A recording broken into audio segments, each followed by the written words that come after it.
I think what stood out for me the most was first the shift in Indian government policy in terms of responding to terrorist attacks within India that it believes are linked to groups that operate in Pakistan. The evidence that their ability to really precisely strike a range of targets, more or less precisely, I think was quite impressive. India was successful in striking a much wider range of targets and executing more successful missions than the Pakistan side was. I don't think there was really mediation in the sense of Trump's claims.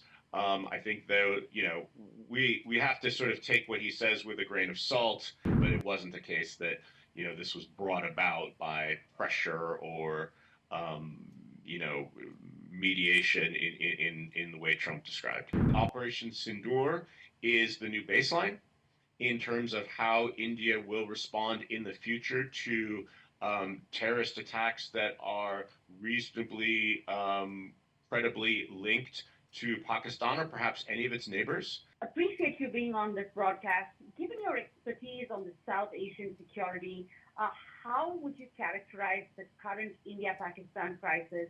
And what aspects really stood out for you the most in this conflict? Well, I think what stood out for me the most was first the shift in Indian government policy in terms of responding to terrorist attacks within India that it believes are linked to groups that operate in Pakistan. And whereas in the past we saw governments feel the need to sort of seek to assemble a dossier or provide evidence of linkages that might start to approximate what you would look for in a court of law. So, beyond a reasonable doubt sort of thing. Now there's a move to a policy stance of saying that a failure to rein in groups, a failure to prevent groups from having safe haven in your territory is enough to bring about a military response when it comes to terrorist activities. And then once the Indian Air Force sort of operated according to standard military procedures and doctrines, the evidence that their ability to really precisely strike a range of targets, more or less precisely, I think was quite impressive. Right. Now, Dr. Ladwig, India has presented high resolution evidence to support their claims in this crisis, while Pakistan's evidence appears more limited as compared to India. How do you assess this asymmetry in evidence presentation, and what implications might this have for the international perception of this conflict between the two nations?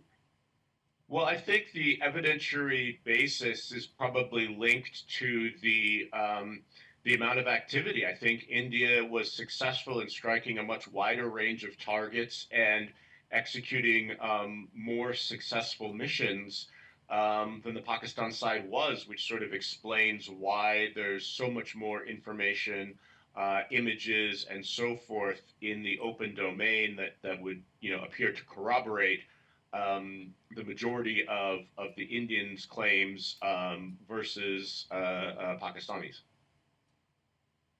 Now, in the initial days of this crisis, and even now as we speak, there seems to be a considerable international sympathy for Pakistan's position, despite the minimal evidence that has been provided by them. What factors might explain this initial narrative tilt, and how has it evolved as more information is coming out? I Could you be more specific? Because I didn't really see a widespread tilt of sympathy towards Pakistan. At what period of time?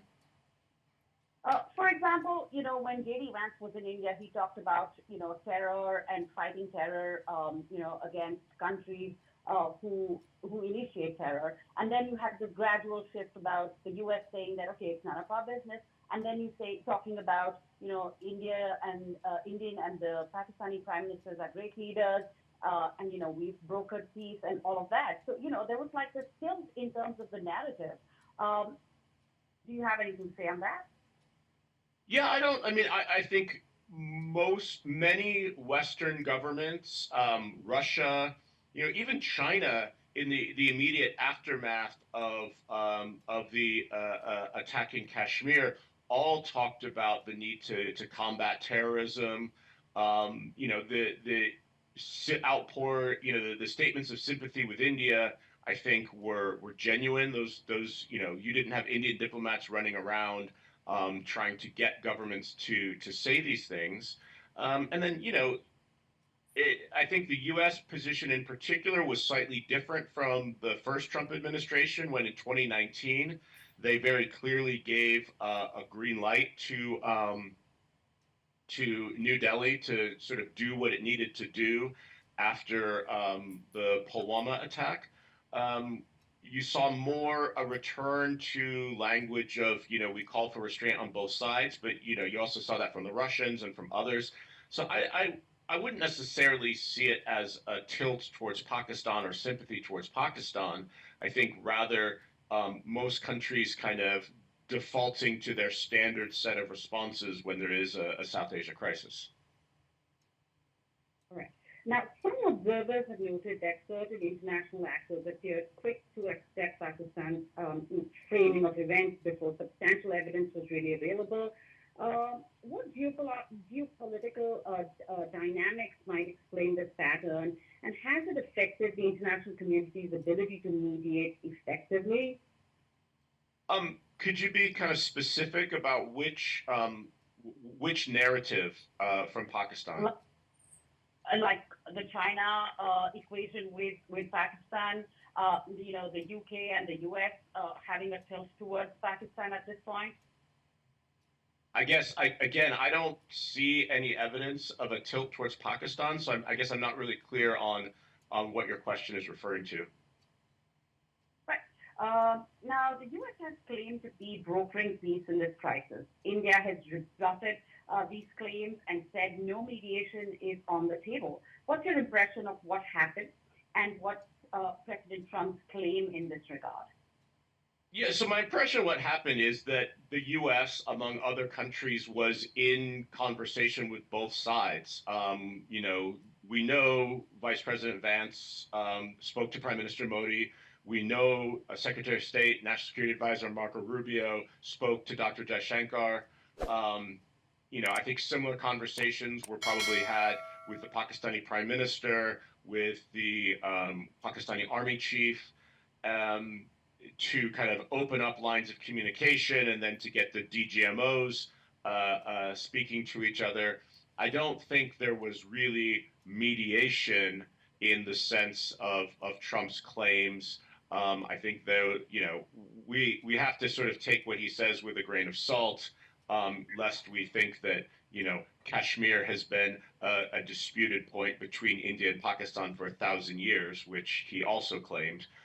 So I think the U.S. was in conversation. It was not the only country.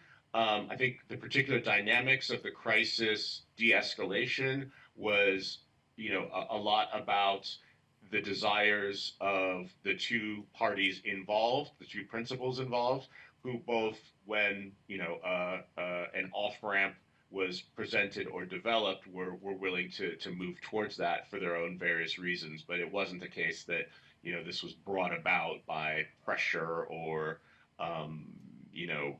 mediation in the way Trump described. Right. Taking your answer forward, experts like you have questioned the credibility of the U.S. claiming, about brokering peace, their role in this whole conflict. What leverage does Washington actually have with Delhi now going forward? And what's your sense of how India might take these negotiations forward? Well, I mean, leverage is an interesting question because at the end of the day, this is not the primary U.S. concern when it comes to India, right? We have successive administrations going all the way back to George W. Bush that have been seeking to cultivate India as an important partner in the Indo-Pacific, in part as a counterweight to China, but in part as a country though the US and India disagree on some things, that their range of agreement in terms of the world we want to see in the future is often more aligned than not. And so that's the big picture. I think, um, you know, it's not in the American interest for there to be a conflict between India and Pakistan insofar as that distracts India's attention away from bigger picture issues in Asia, insofar as that prevents the Indian economy, which is growing at an impressive just under 7% a year, but needs to grow faster to meet all of the development targets. All of those things, will be put at risk by a protracted conflict or stalemate with Pakistan. So that's clearly not in America's interest. You did talk about a significant shift right in the beginning, about how India really reacted to the terror attack. What significant shift do you think we might see in India's strategic approach moving forward, in the years ahead? Well, I think it's shown that it is willing to be and can be successfully assertive in its immediate neighborhood. I think we should assume that Operation Sindoor is the new baseline in terms of how India will respond in the future to terrorist attacks that are reasonably credibly linked to Pakistan or perhaps any of its neighbors. That this is not a country that is going to, turn the other cheek or simply rely on diplomatic measures. That groups that are given safe space to operate, countries that fail to deny terrorist groups attacking India room to base themselves, train, equip, and so forth, will be seen as legitimate reprisal targets if there is a large-scale terror incident. Now, beyond the security dimension, to what extent might broader trade relationships and economic interests in various countries have responded to this crisis? What's your impression? Well, I don't think it's economic and trade per se. Again, the US, many European countries have been working to forge strategic partnerships with India because they see, a reasonable degree of geopolitical alignment, both today and going forward. Um, Trade is a possible benefit of that, but we should keep in mind, especially when it comes to India, that India is far less open and integrated into the global economy than most other big states are, and trade as a share of India's GDP is about half that of other global economies. So the Indian market is vast, but it's not sort of a land of unparalleled opportunities. It's a very difficult market to navigate. I think a lot of countries and companies, particularly from East Asia, do find it to be challenging. So I'm sure that those trade deals might be in the back of someone's mind, but I don't think that's the forefront guiding policy towards India. Gotcha. Has the changing geopolitical landscape, particularly India's closer ties with the U.S. and Pakistan's relationship with China, affected how outside powers can influence the conflict resolution? Yeah, I think it has. It has certainly reduced the range of actors who can speak credibly to both sides in the sense that, you know, um, with the United States having sort of made such a clear preference for India and the steps that it's taken over the last 2 decades to really cultivate a strategic partnership with India, I'm somewhat surprised that the Pakistanis will still seek to deal with the Americans as interlocutors, right? That they don't see them as being simply on the side of India in the way that Russia is, in the way that France is. And then, of course, you have the Chinese kind of clearly in Pakistan's corner as their principal military patron. So that really sort of leaves, if you think in terms of the permanent 5 members of the UN Security Council, the UK in some respects is the one country that has reasonably good relationship with the two. So it does raise some concerns. I mean, we've seen a new range of actors get involved in recent crises. So the Saudis and the Emiratis, to an extent, have been important voices and have been important communication channels. But it's a more diffuse, more multilateral type approach, right? There does not seem to be one single actor necessarily who can kind of really cajole the two sides to the table. Right. And lastly, how has domestic politics and public sentiment in both these countries played out? Do you see any similarities or differences between the two?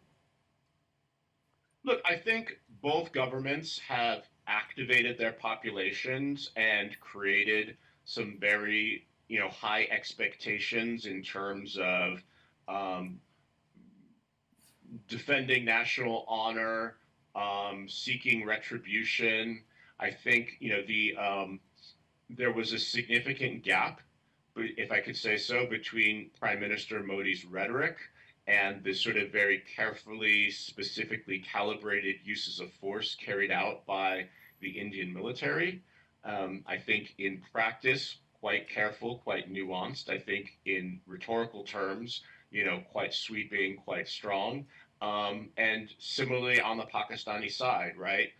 There was a lot of very powerful rhetoric emanating from both civilian and military leaders, but the actual application of force, I think, was very carefully calibrated to avoid miscalculation, misunderstanding, unintended escalation, and so forth. And I think that's probably tough for leaders on both sides to manage, right? It might explain why the Indian military has been very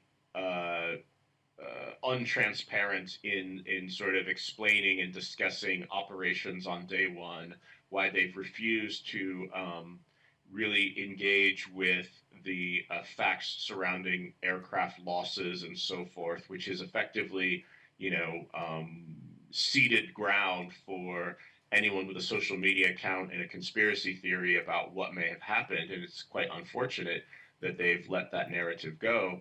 But it's undoubtedly, in some respects, reflections of the pressure that they're feeling domestically from a population that is, really looking for a strong response.